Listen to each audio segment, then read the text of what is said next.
Dalam nama Bapa dan Putra dan Roh Kudus. Amin. Semoga rahmat Tuhan kita Yesus Kristus, cinta kasih Allah, dalam persekutuan Roh Kudus senantiasa beserta kita. Bapak Ibu saudara-saudara yang terkasih dalam nama Tuhan, kembali kita bersua untuk bersama-sama merenungkan sabda Tuhan dalam masa Advent di tahun 2022 ini. Pada pertemuan ketiga ini, kita akan mendalami subtema kasih dasar utama moderasi beragama, di mana teks kitab suci yang kita akan dalami adalah diambil dari Injil Matius bab 22 ayat 34 sampai dengan 40. Marilah kita satukan hati untuk memulai pendalaman ini sambil memohon pencerahan Roh Kudus agar kita dimampukan untuk memahami firman Tuhan.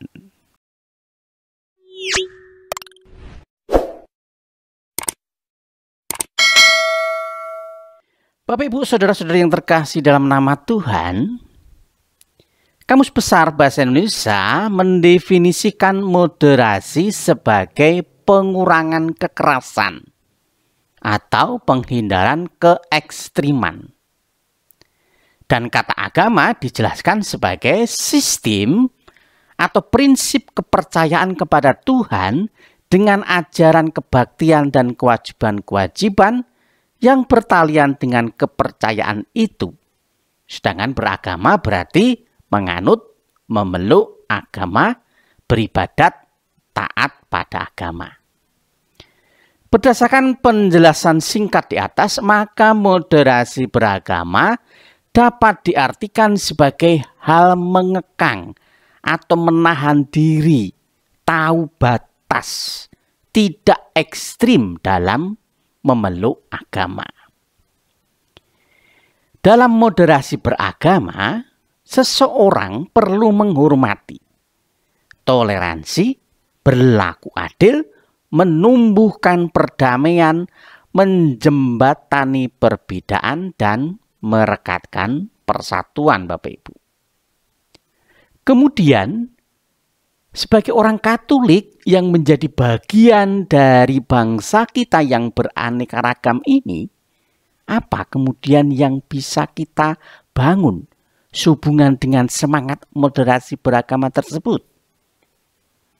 Marilah kita belajar dari firman Tuhan yang diambil dari Injil Matius bab 22 ayat 34 untuk bisa memahami kehendak Tuhan terkait dengan sikap yang harus kita lakukan sehubungan dengan moderasi beragama tersebut. Ketika orang-orang Farisi mendengar bahwa Yesus telah membuat orang-orang Saduki itu bungkam, berkumpullah mereka. Dan seorang dari mereka, seorang ahli Taurat, bertanya untuk mencobai dia. Guru, hukum manakah yang terutama dalam hukum Taurat? Jawab Yesus kepadanya, kasihilah Tuhan Allahmu dengan segenap hatimu dan dengan segenap jiwamu dan dengan segenap akal budimu. Itulah hukum yang terutama dan yang pertama. Dan hukum yang kedua yang sama dengan itu ialah kasihilah sesamamu manusia seperti dirimu sendiri. Pada kedua hukum inilah tergantung seluruh hukum Taurat dan kitab para nabi. Demikianlah Injil Tuhan. Terpujilah Kristus. Bapak Ibu saudara-saudara yang terkasih dalam nama Tuhan, untuk memahami firman di atas, marilah kita mencoba sedikit mengupas apa yang dimaksudkan oleh Matius dalam tulisannya tersebut. Sangat unik bagaimana Yesus menempatkan kedua perintah ini bersama-sama. Kasih kepada Tuhan dan kasih kepada sesama. Kasih kepada Tuhan dan kasih kepada sesama. Apa yang dilakukan Yesus ini menunjukkan bahwa kedua perintah ini tidak dapat dipisahkan dan saling melengkapi. Ibarat dua sisi koin yang sama, Bapak Ibu. Kita tidak dapat mengasihi Tuhan tanpa mengasihi sesama. Dan kita tidak dapat mengasihi sesama tanpa mengasihi Tuhan. Senada apa yang tertulis dalam Injil Matius tersebut, surat pertama Rasul Yohanes bab 4 ayat 20 menyatakan, jikalau seorang berkata, aku mengasihi Allah, dan ia membenci saudaranya, maka ia adalah pendusta. Karena barang siapa tidak mengasihi saudaranya yang dilihatnya, tidak mungkin mengasihi Allah yang tidak dilihatnya.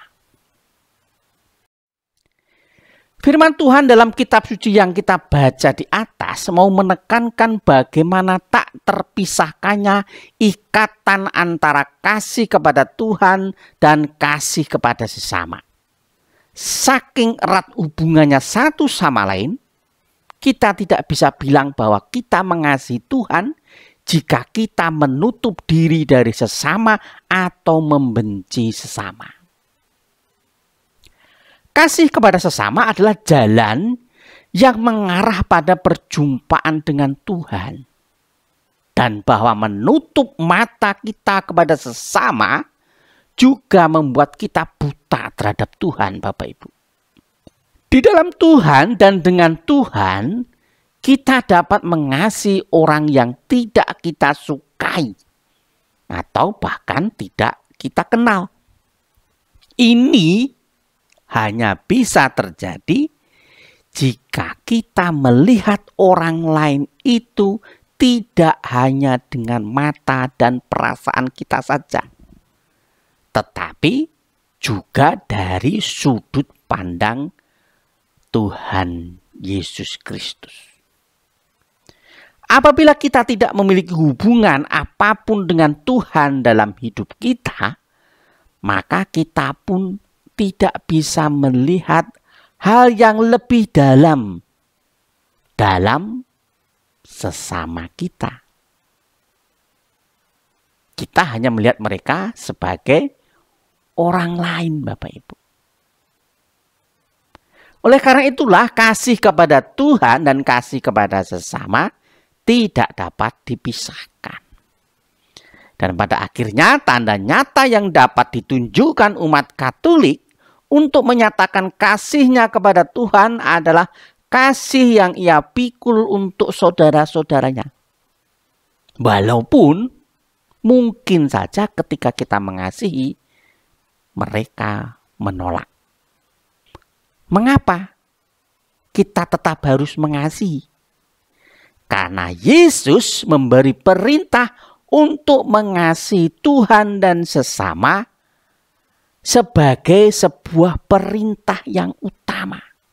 Artinya bahwa perintah itu adalah pusat dari semua perintah Yesus yang lain. Bapak, Ibu, saudara-saudara yang terkasih dalam nama Tuhan, apa kemudian sikap yang bisa kita perbuat terkait dengan tema kita dalam pertemuan ini? Kita tentu menyadari bahwa bangsa kita adalah bangsa yang majemuk. Untuk menciptakan kehidupan yang harmonis, tentu diperlukan sikap moderasi beragama. Sebagai pengikut Kristus, kita dipanggil untuk mengasihi sesama tanpa melihat perbedaan. Kita diajak untuk menjadi sesama bagi orang lain. Oleh karena itu, kita tidak boleh menjadi seperti orang-orang munafik yang katanya memuji Tuhan, padahal sikapnya menindas sesamanya. Pada hari ini kita diajak untuk memiliki sikap moderat dalam beragama. Sikap moderat tersebut berarti kita tetap menjaga kualitas hidup rohani kita dengan berdoa dengan mengikuti misa, rajin membaca kitab suci dan lainnya. Tetapi di sisi lain kita harus menghormati orang lain yang berbeda agama, suku, dan ras. Kita harus bersikap toleran, berlaku adil dengan siapapun, menumbuhkan perdamaian, menjembatani perbedaan, dan merekatkan persatuan. Dengan berbuat seperti itu, maka kita sudah mengasihi Tuhan dan mengasihi sesama. Bapak Ibu Saudara-saudara yang terkasih dalam nama Tuhan, di akhir pendalaman ini marilah kita merenungkan dua pertanyaan berikut. Yang pertama, apakah masih ada dalam diriku perbuatan yang tidak sesuai antara hidup doaku dengan sikapku terhadap orang lain di masyarakat di mana aku tinggal? Yang kedua, maukah aku berusaha untuk menyelaraskan antara hidup doaku dengan hidupku di tengah masyarakat yang beragam ini? Marilah kita berusaha dan berdoa agar Tuhan Yesus memberikan kekuatan kepada kita untuk mampu bersikap moderat dalam hidup beragama kita. Semoga Tuhan memberi kita kedamaian. Dalam nama Bapa dan Putera dan Roh Kudus. Amin.